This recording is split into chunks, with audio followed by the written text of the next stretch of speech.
The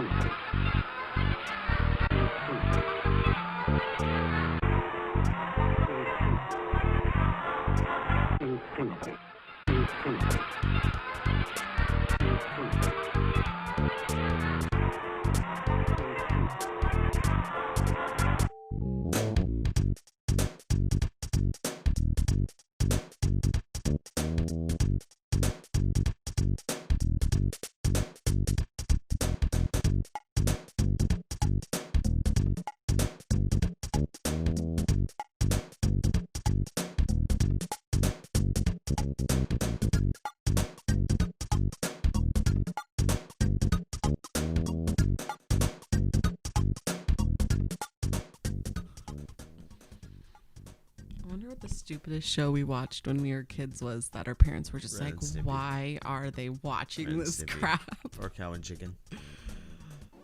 See, I was a good kid and I still never watched those shows. I didn't like those shows. You didn't? No.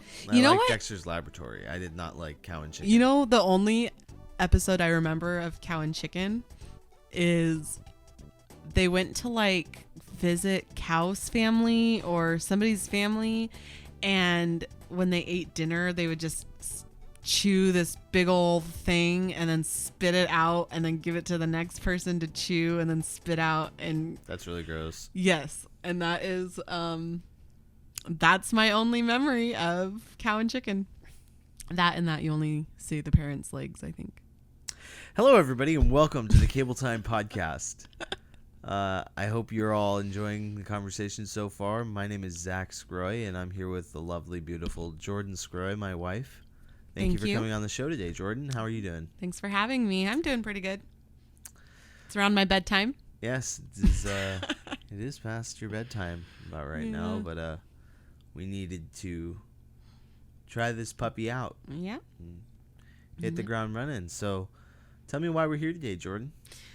I just thought I'd talk to you about something that I've kind of been discovering and still kind of researching. So there's a lot I don't know still, but I came across a test and it kind of sparked my interest.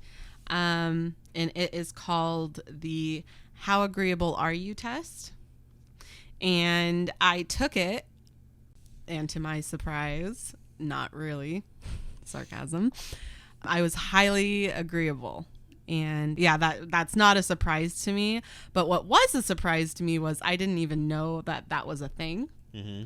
So I always like self-diagnose myself and stuff, right? So this is just another thing that WebMD. Yeah. Always pulled up on your phone. What do you mean agreeable? Agreeable is like an agreeable person is just somebody's just very friendly, very welcoming. They make friends easily. They're always very giving and very helpful and always looking after people, but they have a hard time saying no. So you would probably say the modern day agreeable person would be a yes man or a pushover. So they tend to be very happy-go-lucky type people, like but they do have, there is a downside of that too, which is just kind of more resentful, but I'll get into that other stuff. But yeah, that's what a highly agreeable person is. Now, we already took that. Yeah, we took the test. I took the test before this. And just the right test before, Yeah, so the test is based off of a system of strongly disagree, neutral, agree, strongly agree, and it's like 15 questions. And the questions vary between, do you use people for your own ends, or do you argue with people? Do you seek revenge? Do you trust people? Do you sympathize with the homeless? Do you think that people are genuinely good people? So those various psychological questions that you would, for an evaluational test, I would believe that you would take. And the results came out that I was a very low agreeable person. Yes. Right? I think that's what the result was. So, which also wasn't surprising. Yeah, I would say I was not surprised by the result. I answered the questions honestly, and I did not hesitate on answering them, I do believe. Yeah, it was really fun going through that, and then it kind of gives you a description at the end. And so with me, it kind of breaks down everything into like I think it's caring. There's compliance was one of the categories.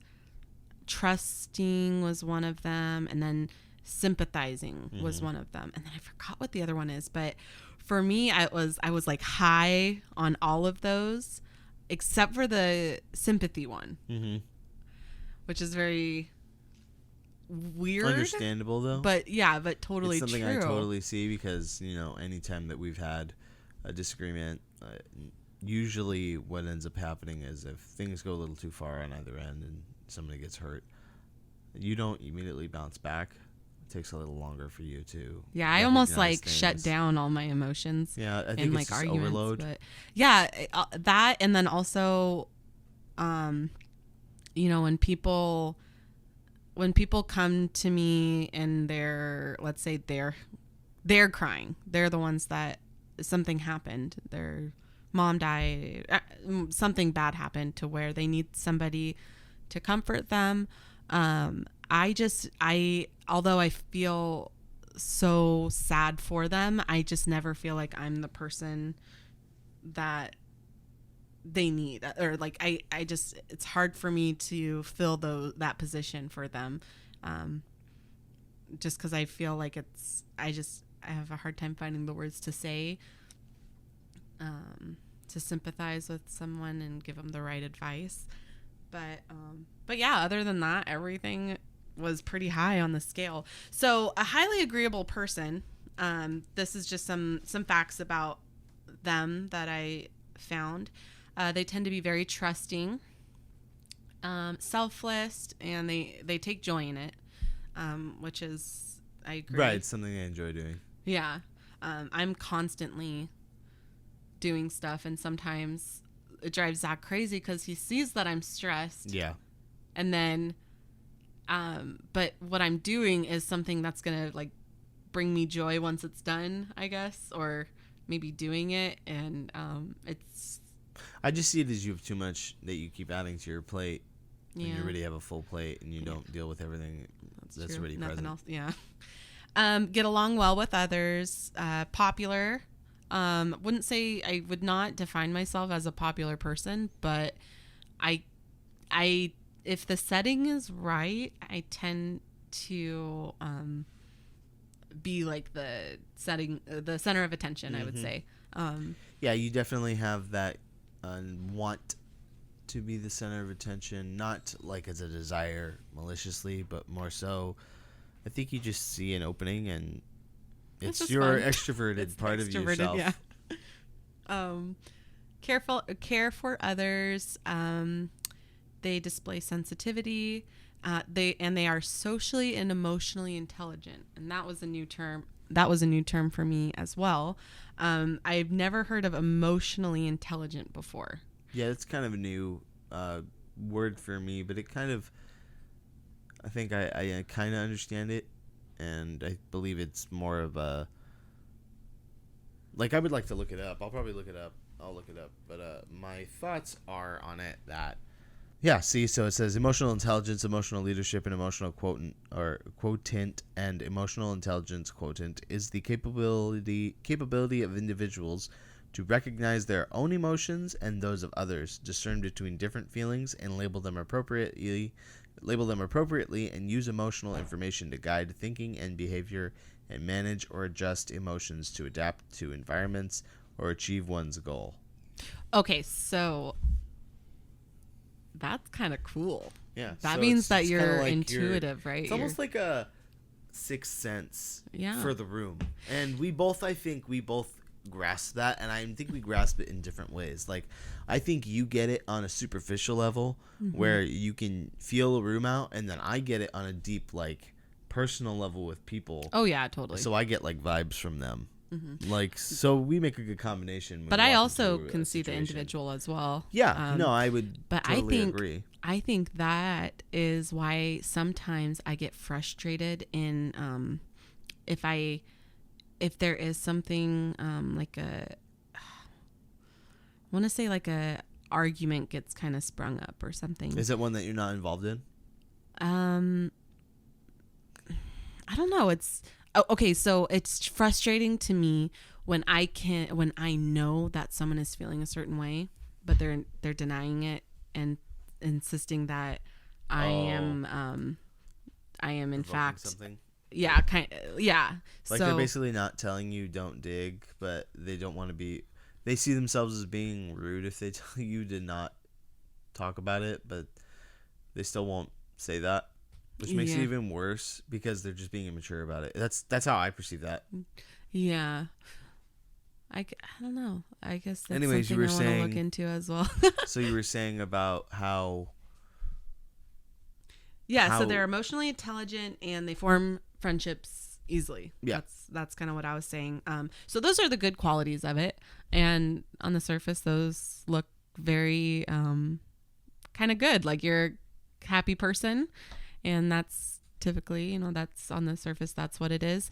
That the harsh reality is that because you're so agreeable and always kind of taking in all of that emotion, but not being able to express your own negative emotion, you kind of keep that in. Right. And you don't really have an outlet for that. So you tend to be more resentful. And I'm definitely resentful of certain things. And I also have a lot of like regrets. I wish I would have done it differently. I would have gone about it a different way or something. And I'm just always looking in the past. Those are like the three things that, that I can't. That's not how it always was, though. I know that it, because you weren't always a person who recognized that was something that was going on, though, right? That's why now you get upset at when some people, I would say, best you, or they take advantage of that emotional intelligence, so they know that you understand the situation. So if they act a specific way, they know that you'll pick it up maybe a specific way, so they take advantage of it, and it's wrong. So I say that I don't believe it's something it's I think it has a lot to do with emotional intelligence, was something that you've gained recently, maybe. So maybe it also contributes to you now recognizing when people are taking advantage of you. Maybe that's why why you want to be a more sturdy person in your opinions and yourself. I would say that's that. So I would say that people don't know that has evolved into a hybrid of better emotional intelligence. I would say it's like almost mind reading. That's true. I sound like a nerd saying You know what? Also, something also just kind of sprung up on me. A thought about emotional intelligence. I'm wondering. Okay, so there's certain people that you've never had a real definite evidence for a negative interaction with this person. So you don't really have any evidence that they dislike you, but you just know there's something off. That's right? just that's part of our nature of being able to read, I think, body language. Right. I know that a psychologist would be able to give an answer better. Right. But I see it that way, as it's ingrained in us to understand how people. It's an emotional language. It's exactly what it is. It really is. But even knowing, like, there's certain people that tend to act friendly and then they'll say certain things afterwards. Those types of people, I tend to, like, when I'm talking with those people, I tend to catch certain things that I say that I know they're gonna just eat up. and just word vomit to someone else after, you know? And that I think might be emotional intelligence, because it's really true. Like most of the time that's what happens. So it's like seeing a landmine before you step on it. Yeah, kind of. You're just like, I just know this person. It's intuition. Once you become better versed at conversations and you start learning the different personalities people have, especially when you involved in a family for a really long time, and you start learning who you can trust and who you can't. And it's exactly what I think you have begun learning, and what you realize is the crux of you saying that I think you're an agreeable person. So I don't know if you want to expound on that more. I mean, what do you think? Yeah, what I was going to say is that was just kind of my philosophy of life. Like, okay, what some things that I kind of tended to maybe think and stick with as my philosophy is compliance equals safety. That's something that I kind of always went by. And that's such a lie. And I mean, I can see that time and time again if I look back, because I've always been so compliant with especially when the situation kind of gets heated,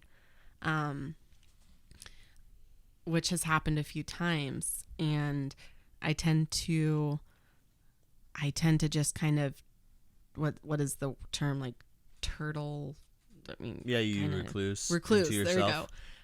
I kind of recluse, and I don't want them to. I don't want to defend myself, because I don't want to spark anything. I don't want to make it worse. So I go, okay, well, I'm just going to apologize, and I am sincere with my apologies.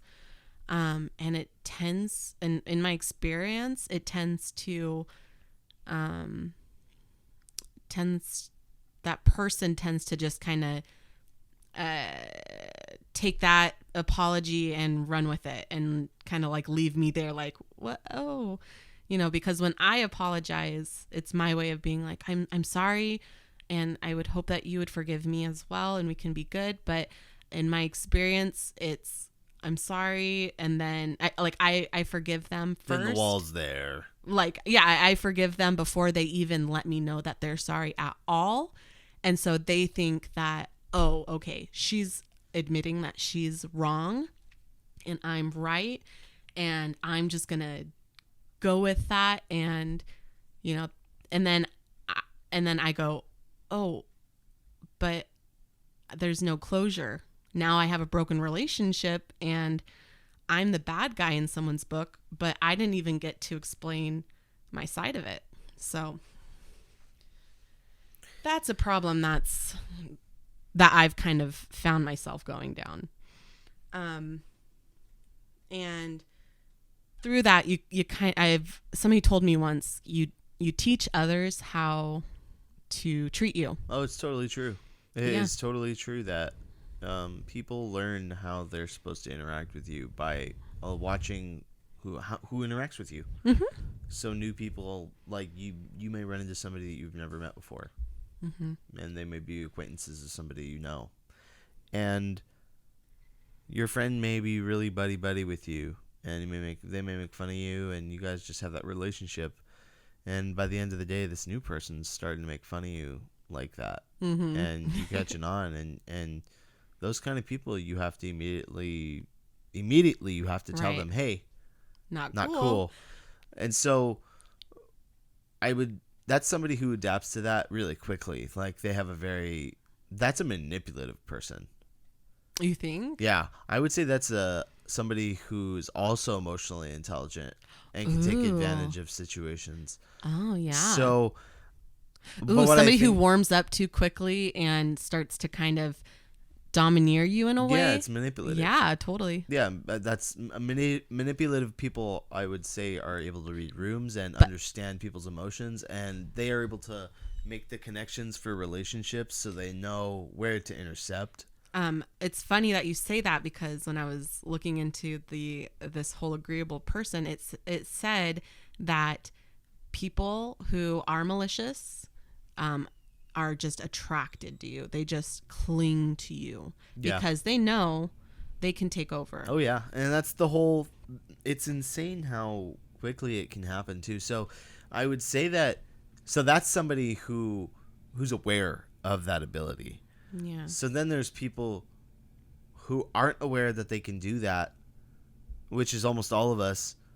And then when they get into a situation where they realize that they can take advantage of it, it's immediate, and I believe that's what happens with people like you, is that even if somebody doesn't initially mean that intent, it's almost like you paint a picture for them and show them how they can do it. It's like you give them the blueprint to like hurting you. Yeah. And it's, you have, you have with our friends, as for an example, I would always get so nervous when we had a friend that would kind of take little like funny, jokingly jabs at Zach. And I always thought they were funny, but they were, that was a little bit over the line for Zach. And he would be clear with that person and kind of make it a little like, just a little bit known, like, hey, that's too far, right? But to me, I'm like, the room we have to be all good all the time. Nobody can be insecure or feel like they're like, so I would just be nervous around that. But that's something that I do look up to, because I actually have found myself getting into more problems with friends because of my agreeableness. For example, just like I was saying, you teach others how to treat you. So those types of people that Zach was just bringing up, the kind that tend to take joy in taking jabs at people and stuff. I enjoy I enjoy a little banter back and forth, and I enjoy being the center of a joke. I don't care, but as long as it's all harmless, as long as I feel respected at the same time. But it's hard. That line is hard sometimes. So, but anyways, I got to a certain age where, my whole life I was letting people do that. And then I just started to be like, well, now I'm like getting new people in my life. Right. And they're still treating me like this from the get go. That was something I don't noticed. Like that anymore. That was something I realized about you early on. Who was it?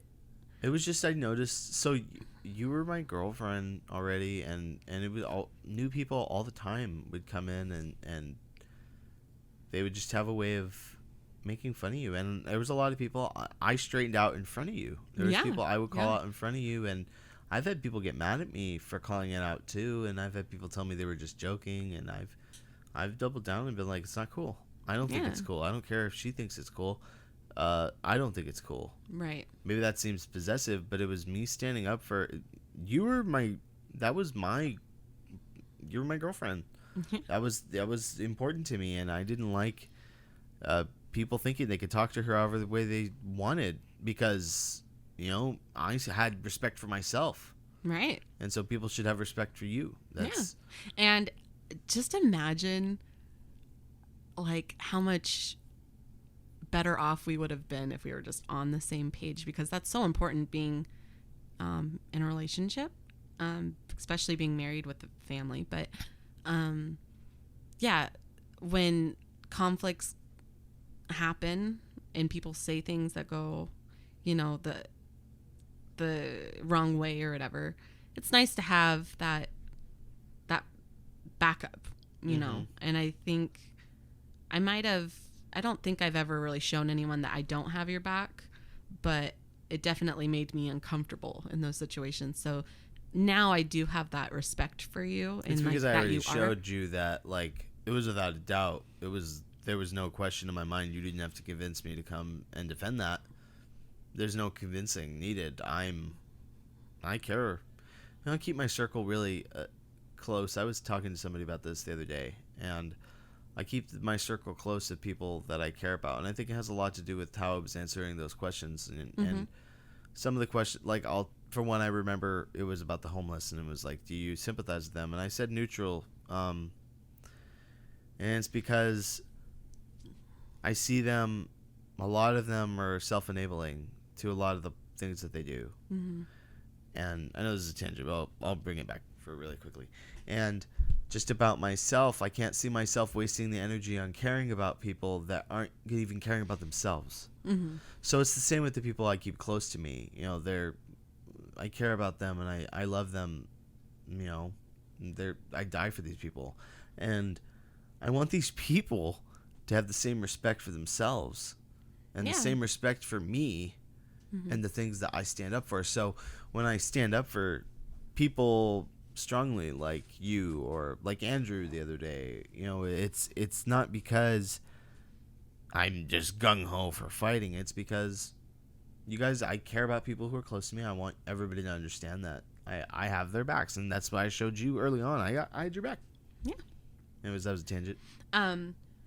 Well, what I was gonna just say with all of that was, in the end, through this whole quarantine, I've kind of been just self-evaluating and thinking back, and I find myself going down this road more stressed, with broken relationships, full of resent, and just looking in the past. And those are not healthy things. And this is like a daily thing that I'm going through. Yeah. Oh my goodness. It's like constantly retraining your brain. Yeah. All the time. Yeah. So, but I was listening to the person who made this test, which is Jordan Peterson. I highly recommend anyone look into him because he's a very wise man. But he was saying that one of the reasons that we keep looking into our past and all of the wrongs that have happened is that anxiety that, okay, so for the example he gave is if you're going somewhere and someone says, don't go over there, there's a fire, right? Mm-hmm. Most people, they wouldn't go to the fire because that's something that they haven't mastered. That's not something that they can overcome unless you've mastered the fire. Let's say you're a fireman, right? You're gonna go to the fire. Yeah. That's something that's your no job. longer right, because you have a plan. You already know, you've been to that fire before and you know what to do with the fire.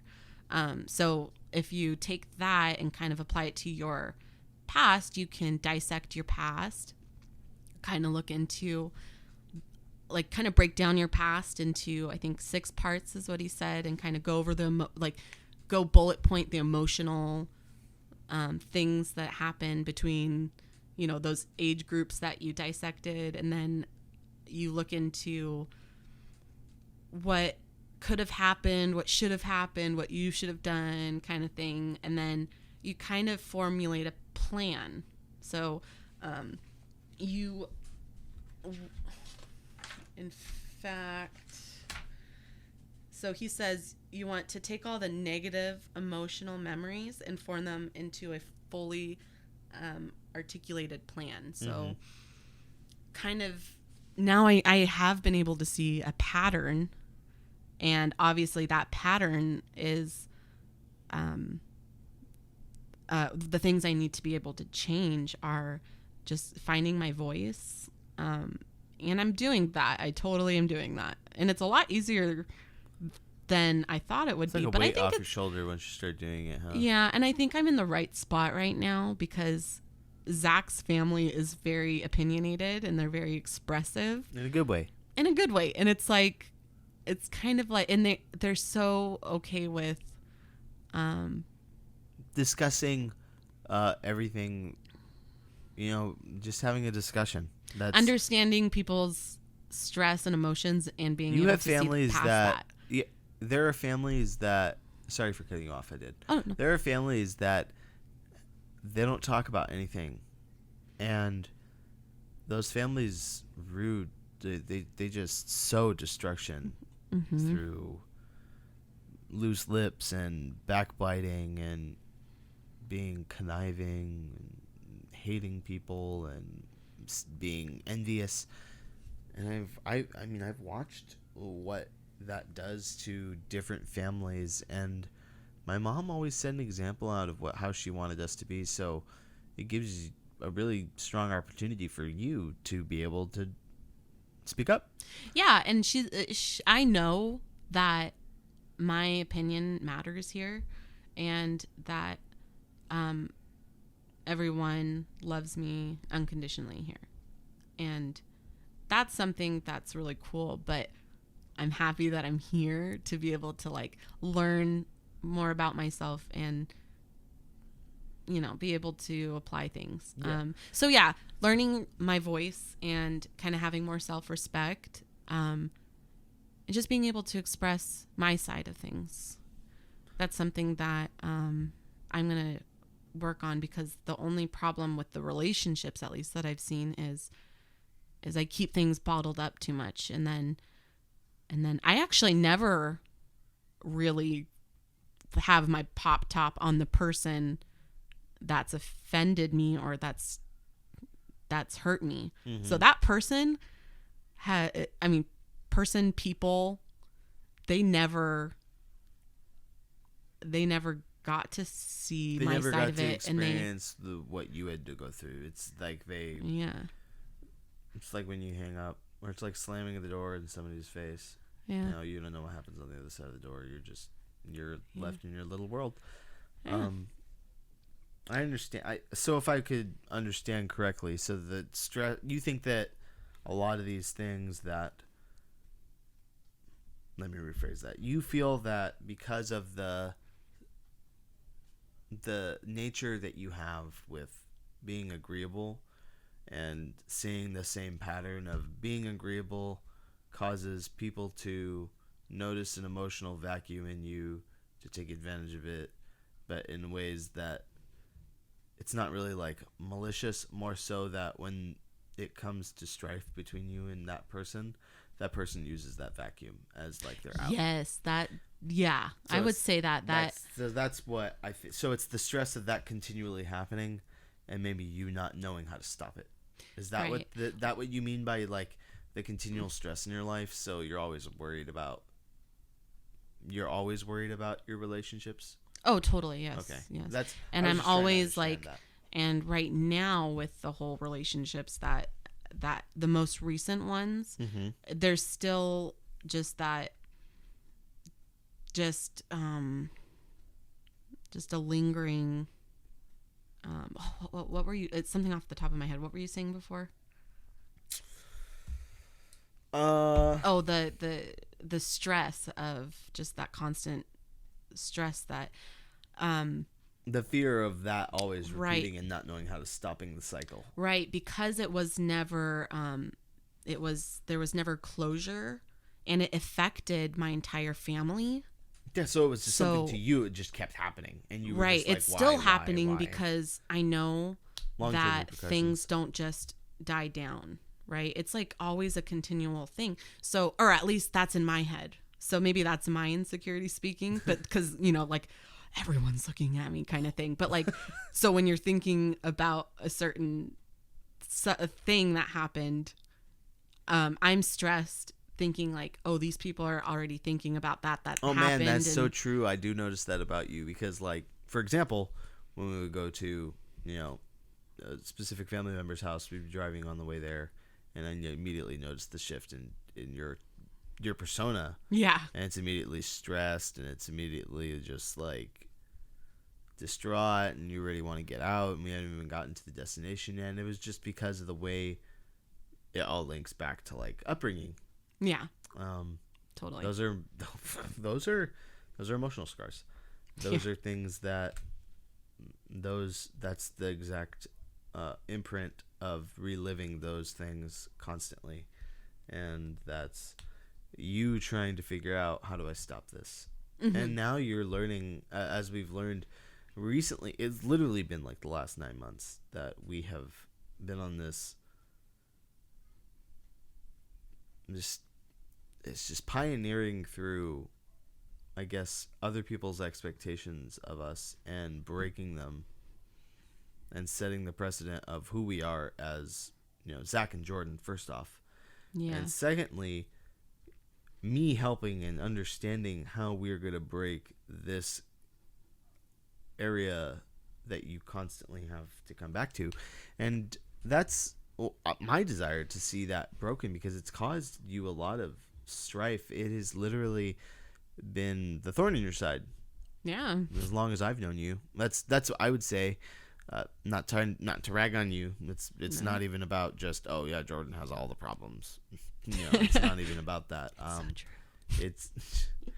It's about that I do understand what you're talking about because I do see it, and I think it's important. The thing to understand is how weird to me it is that I feel like I'm the only person that has recognized it in your life. Right? Yes. I mean, yes, it does frustrate me because I think, but at the same time, I think that maybe the way my family sees it is they just love me regardless. So whatever types of, like, if I'm more sensitive or agreeable or whatever, that's just me. That's just Jordan. And I've never expressed to them that I might not like that, or actually I don't think I have. So I'm very good at What's the difference hiding between families? Like we were saying earlier, is that this family is my family. I grew up in a household where I was able to talk about my differences. Right. Maybe not everything always was talking. I mean, that's the risk you take with having discussions with people because emotions can get high. But it's still better than living with resentment and hating somebody. Yeah. Because something's so stupid, like just because somebody made an assumption of you. Yeah. And you're this on the outside. And I mean, I do have a good heart. I do know that I'm a genuinely loving, kind person, but I do have that guilt when I do have that resent because I don't want that. It's kind of hard though, because I've noticed other people in your life that have been a part recently of your life, and they fall back into the same like patterns of, making you feel guilty, or you're not meeting my expectations. Right. And it's really depressing for me to see them do that. Not to see you go through it, but for me to see them trying to control us, essentially. Mm-hmm. That's how I perceive it. Mm-hmm. And the person not understanding that you're an adult. You got 3 kids. Right. We've been through high and hell water, and I'm sure that I'll go through much more in my life. And I know that people have way more experience than I do in life. But you cannot discount what we have accomplished, and people cannot underestimate it. And I feel that when we moved back to, Spokane, it was just kind of like a reality. Yeah, but remember, not for everybody, not all people that we knew. It was just the same. It was the same people that were doing it before that you noticed were doing it. And right. It's like clockwork. They fall right back into it. Right. You just have to retrain people how to treat you, mm-hmm. and it's hard. People don't like to be. Don't like change. People don't like to be corrected. Is that the word? Or, they don't like to feel like they went. They offended you, or it offends them because they've already. Jordan, you're used to that. That's how. Yeah, come on, Jordan. I was just you're teasing making you this the other difficult. day. You're making my life difficult now. So can you just shut up and comply with me, Jordan? Just fall back in line, woman. Let me be. That's exactly. Let me make you the punching bag. Yeah, you. Hey, Zach, how you doing? Let me just. Jordan, that's what it was like, and it was honestly one of the most frustrating things about being there. Anyways, that is what I see people doing to you over there, is trying to make you fall back in line, and you're at a new point now where you are no longer allowing that stress, that desire to fix every relationship either, because I think it's not beneficial. What do you gain? That's my question. And I think that was my question to you the whole time going through it, because we both went through certain experiences with. I know we're being very elusive to a lot of things that we're talking about. It's not because I have any fear of talking about these things. It's more of just trying to understand the subject, because the experiences were things that I also saw. It wasn't just like, oh, you made it all up in your head, and maybe some people want to say Right. that about this. Right. And I think that's when people don't want to change, they try everything in the book to keep things their way. Being manipulative is they're used to making you be a specific way, and they'll try to keep you a specific way by using everything in the book. So even with us drawing all these conclusions up, even with us talking about this right here and studying the philosophy of being an agreeable person, they're gonna just toss out the window because people's emotions matter more than your emotions. Mm-hmm. That's what I would assume has been the norm, and it will continue to be the norm until, like you said, you retrain people how to treat you. Right. And I do like it's going to be hard because it's my responsibility to not let my emotions get the best of me, I think, because I do want people to feel comfortable teasing with me. But how do I'm going to have to. I think it needs to be zero tolerance. Well, this is not. I think how I would do it, how I do things like that is I'm a zero tolerance guy. There's no. If you don't get to just make fun of me. Right. And then, but I'm not that way. The funny thing is it's funny that people always do it. They always do it about like your weight or something. It's never like you got a weird hand or something. Like it's always like the well, most you don't. like the most expletive or exploitative like thing about you is the most noticeable that people can make fun of. And one of those things that people point out about myself or I'm insecure about. They point out the easiest thing that would be to make fun of you. So normally it's like your weight, you wear glasses, you're blonde. Oh my god. You're blonde. That's like my pet peeve is when people call you blonde. And it's from people who frustrate me because they're also acting more blonde. And I look at them with that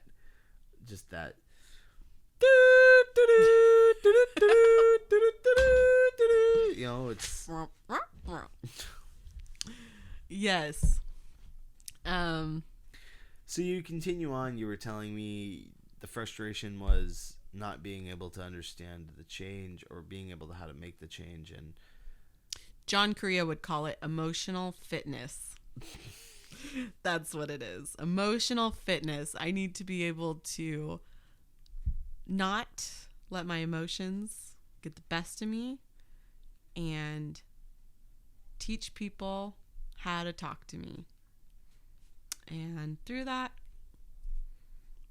life is going to be... It's definitely going to have its repercussions. I mean, we've already noticed some resistance of people. Right. It was just like you said, people don't like being told what to do, but that's not my problem. Mm-hmm. It's not anybody else's. It's everybody else's problem, actually. It's everybody but our problem. Literally, that is like the whole point of this, for us to go, sorry, not sorry. I'm going to slide this one back onto you. Unsubscribe from the drama. And it's so tiresome. That is one of the biggest things that is a waste of time. Oh my gosh. Drama is the unnecessary, stupid, like, oh, auntie blah blah blah is not talking to uncle blah blah blah because they stole their chips and they got into a cussing match out in the park. It's like, you guys are stupid. That's like stupid little things that I've dealt with my whole life, and I've seen from other people's families. Yeah, that's and then more people try to involve me in dumb drama, and I just don't want any of it. Early on in our relationship, people kept trying to come to us for relationship advice, and it got to a point where I was just like, nope, I'm not the love guru. I am not Mr. Miyagi of relationships.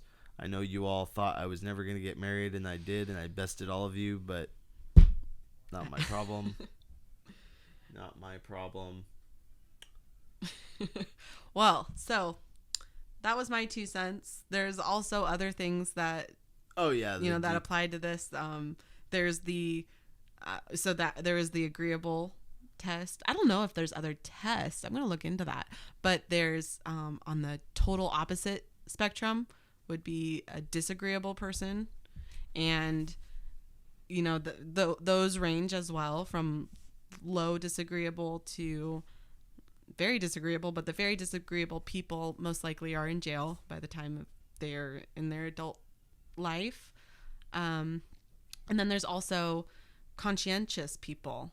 And I think a good description or a good comparison of the agreeable people and the conscientious people would be the agreeable people would be more type B personality, and the conscientious people, I would say, would be more type A personality. Mm-hmm. So there's definitely people like that, and conscientious people are just they're like the corporate CEO, like very business oriented, very organized. Business is business, and you have to meet deadlines, and there's no excuses, and they're very productive people. But they're on the other spectrum as well. Mm-hmm. So all this stuff to say is it was all interesting, very enlightening, and I like taking those kind of tests, so I would recommend them to anyone. Myers-Briggs is also on there, which I highly recommend looking into the Myers-Briggs personality test. That is for another time. Jordan, thank you for having me today. Thank you for being here today and being the first guest on the Cabletime Podcast. You're welcome. You guys, if you like the podcast, please like and subscribe. Let me know what you guys thought. We starting up this new thing, and I'm trying to have a variety of guests and a variety of topics to be said on here. And if you have any ideas that you would want to be discussed, you guys can leave them in the comments. And as always, you guys stay safe out there. Peace out. All right. Thanks for having me. No problem.